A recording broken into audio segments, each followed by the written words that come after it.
Welcome back everyone, this is OddOneGaming. This is going to be another Raid Shadow Legends video. Today's video is gonna be one that I'm really excited about. So I've started my Bateater series, like I started doing the Bateater comps and explaining them for all of the DPSs. I've still got quite a few to go through, but the reason why I'm so excited today is because I'm going back to my first Bateater that I ever built.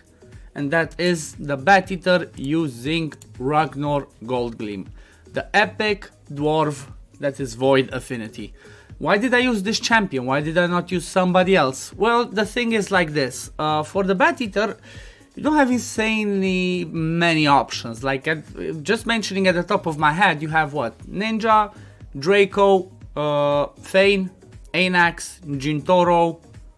And am I missing anybody? I can't think. So there's just like you can count them basically on two hands. So the more options we get, the better it is. Therefore, I used Rugnor as a starter because I was thinking like, okay, I had the Man-Eaters, I had the Seeker, I had the Painkeeper, which are the core of a Bateater comp, but I didn't have any one of the OP champions that like bring decreased defense, weaken, poisons, and all that stuff. And then I saw Rugnor Goldgleam and I thought, okay, he looks like pretty interesting, and this was happening last year right after the AI preset came. So the AI preset lets you lock out certain champion skills and force them to do certain skills if you want to and others if you do not want to. The reason why he wasn't really good when the whole Bateater comp came out is because of his A2. He used to always do this one, sacrificing HP, gaining turn meter, and all that funky stuff, so you could not tune him. But ever since we could overwrite that, we can just lock his A2 and use him only for his A1 and A3. A1 does what? Attacks one enemy, places a leech. Leech, it's good in a Bateater comp because you don't die. You heal back up, because you're going to be taken, because you're going to have the unkillable, you will take the damage, and then you can retaliate. So you will heal by hitting people that, with leech on. You're going to heal a lot if you proc the War Master, and then you can proc the Masteries that we're going to speak about in a second, that basically gives you a chance to retaliate and do more damage. His A3 also places increased attack on him. We don't really care that much because Seeker brings AoE increased attack anyway. But the next part is what we care about. He places decreased defense and weaken. It's on a 4-turn cooldown, but he places those for 2 turns. So if you think about it, it's quite a long time to wait. Yes, it is. But let's check out his passive as well.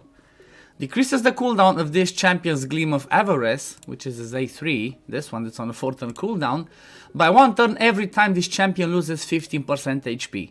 So, because we're gonna have the unkillable and we're gonna take lots of damage from the clan boss, we're not gonna be tanky, he will always reduce this one. So that will make Rugnor keep the decreased defense and weaken on the clan boss for 99% of the time. You always have that small percentages and all that, but this will always work. So it doesn't matter that you drop your HP and you heal back up, this will still proc. So it's not like, okay, after you've gone a certain, like 3-4 times, however many times you could drop his HP and then it stops working. No, this continues to work every single time. If you continue healing himself, it's gonna continually proc, and it's gonna reduce the cooldown of this one, taking it to a 3 or even a 2-turn cooldown.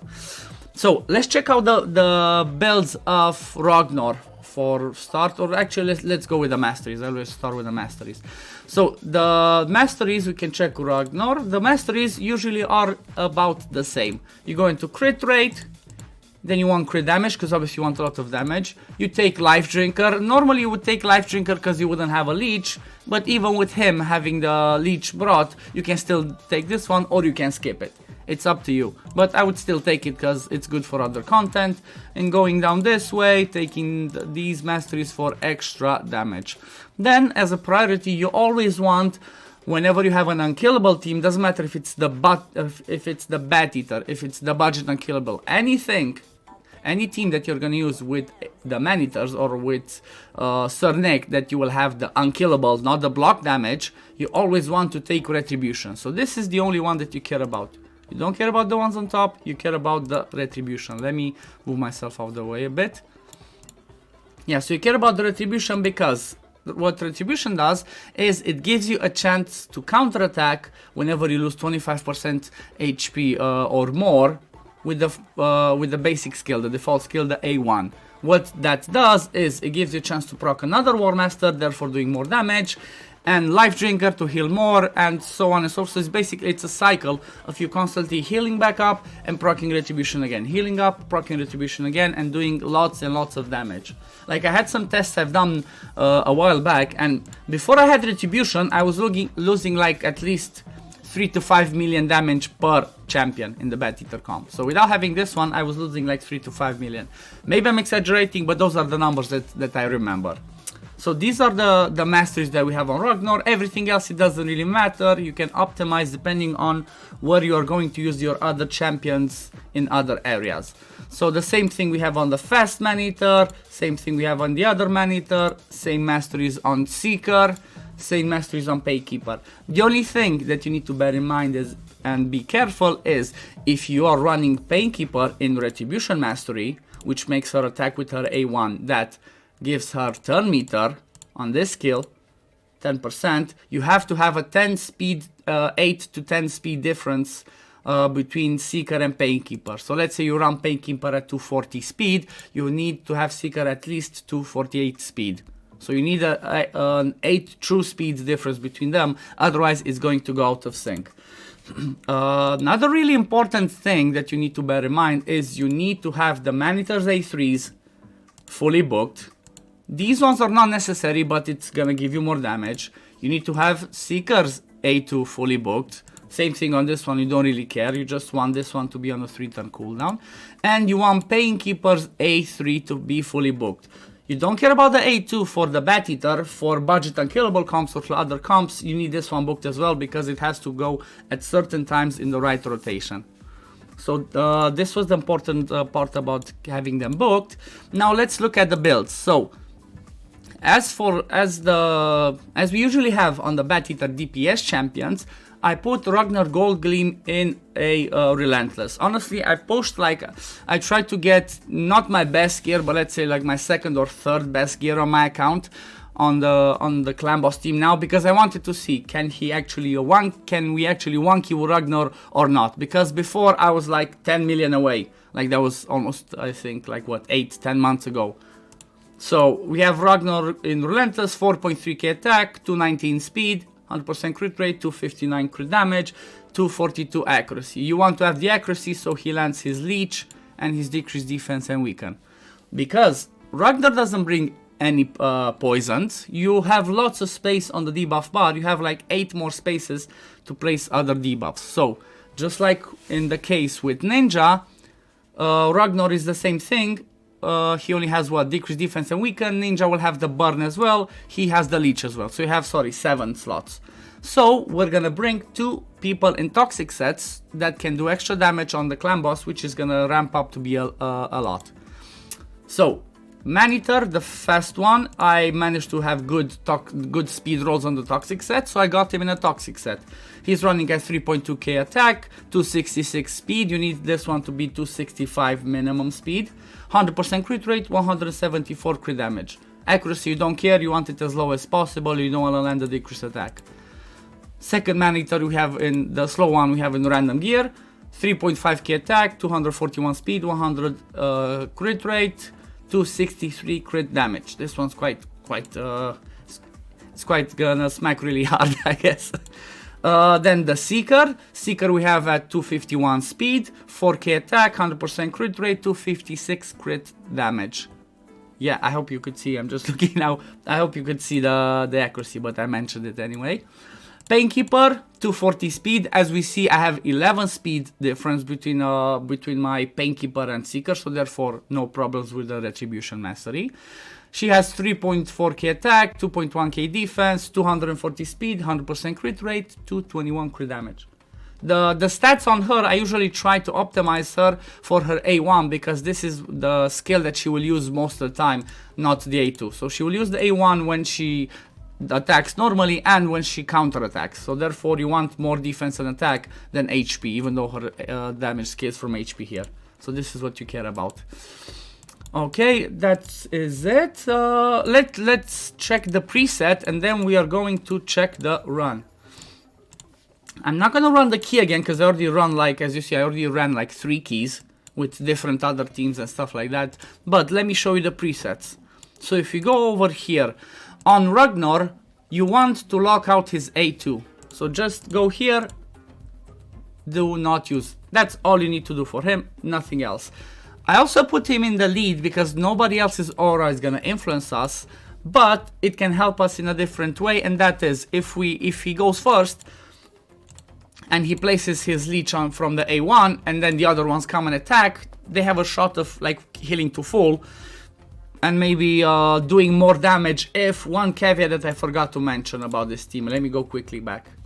One thing I forgot to mention is, okay, if because of this team and having leech, it might just be worth to not taking Grim Resolve, that increases damage by 5% when attacking with 50%. It might be worth to take Heart of Glory, because from what I've checked in the run, we are actually more of the time we are actually full HP with our champs than under 50% HP. So it might be something to think about that you might want to tweak on your builds. I would go with this one first and maybe have this one other people, or try it with Grim Resolve and then go to the other one, but I think this one would be better. I didn't want to reset all the masteries for everyone because I've already used like 25 million silver. I don't want to use lots of gems as well. I'm not an official content creator. I don't get free stuff from raid, so I'm trying to save some resources while doing these guides. Anyway, let's go back to the preset. So Rugnor in the lead, block his A2 in the lead, so he has a chance to proc that leech. The fast man-eater, priority A1, second priority A2. He always likes to use the A1, even though the A2 is on cooldown to place that decreased attack. So force him to use it because A2 deals more damage. Painkeeper, priority first priority A2, second priority first priority A3, second priority A2. Sometimes she might do some funky stuff on the budget and killable ones, but it doesn't hurt us, so might as well do it. Slow man-eater, priority A1, second priority priority A3, second priority the A2, but open with the A2 because that's the way it's gonna fall into sync and it's gonna work full auto from the start. And then Seeker, nothing to do there. So I'm not gonna do a run now because I have already done it, but I'm gonna play the recording. I'm gonna play the recording, show you how the team works. It goes basically like I said, full auto. You click start. Oh my god, I actually started it. Anyway, I'm gonna close it because I had enough. I've already used like 3 keys today, as I said. So I'm gonna play you the recording and I will come back at the end so we can discuss the damage. Be right back, guys.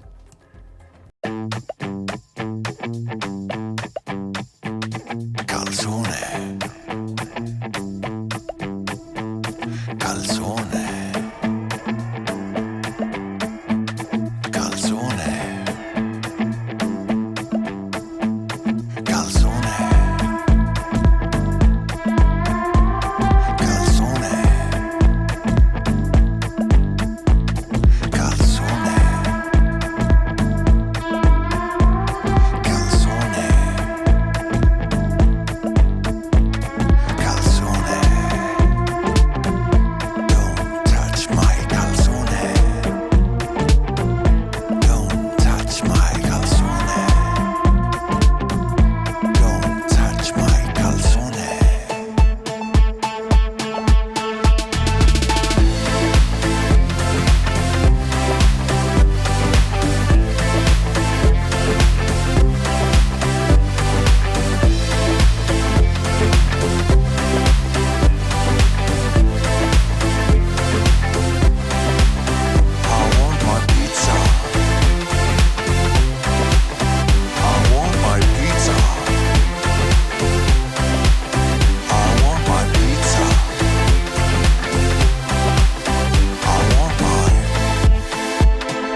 And I'm back, guys. Look at this insane damage that we dealt. Honestly, I didn't expect the damage to be like this big. I was thinking this was gonna be like, I don't know, 75 million, maybe 76. I was thinking like, yeah, Seeker, strong affinity against Spirit, you know.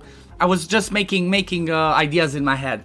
But then when I saw the damage, it's pretty insane, honestly. I mean, look at this one. 21 million damage from Rugnor, 15 million damage from, I guess this one's the Fast Maneater, 11.7 million damage from Painkeeper, 16 from the second Maneater, and 20 million from Seeker. You might be thinking to yourself like, oh, look at this, Rugnor isn't that good, he sucks, he's not that insane, what's the point bringing him in here? You have to think about Rugnor this way. He is, because his kit is so good, he basically enables the damage for everybody else. So apart from the fact that he did 21 million damage, which is still the highest on the team himself, he also brought the decreased defense, he brought the weaken, and he brought the leech. What did leech do for us? You saw, we were almost always at full HP, therefore giving us a higher chance to proc the Retribution Mastery, which makes us counterattack and proc more War Masters. So that's the whole reason why I first tried a while back Rugnor in my clan boss team, and that's why I wanted to showcase this again, because he is an insanely good option on your account. At the same time, I think you've noticed, because most of the time we were healing, he was almost always the stun target. So with him, it will not matter the affinity. You don't care that it's Void, Spirit, Magic, Force, whatever, his damage will be consistent, his kit will be consistent. Compared to other champions like Draco, Fane, Anax, Jintoro, Ninja, he cannot weak hit. So the only person in this whole team, because we have 4 Void champions and 1 Magic, the only person that can have weak hits is Seeker. So let's say we would go against Force, let's say he would lose, I don't know, 5 million damage because of weak hits, 7. It would still be an easy 1 key Ultra Nightmare. So honestly, this is why I really like Rugnor. He can work on every affinity, his kit will stay the same, his damage will be the same.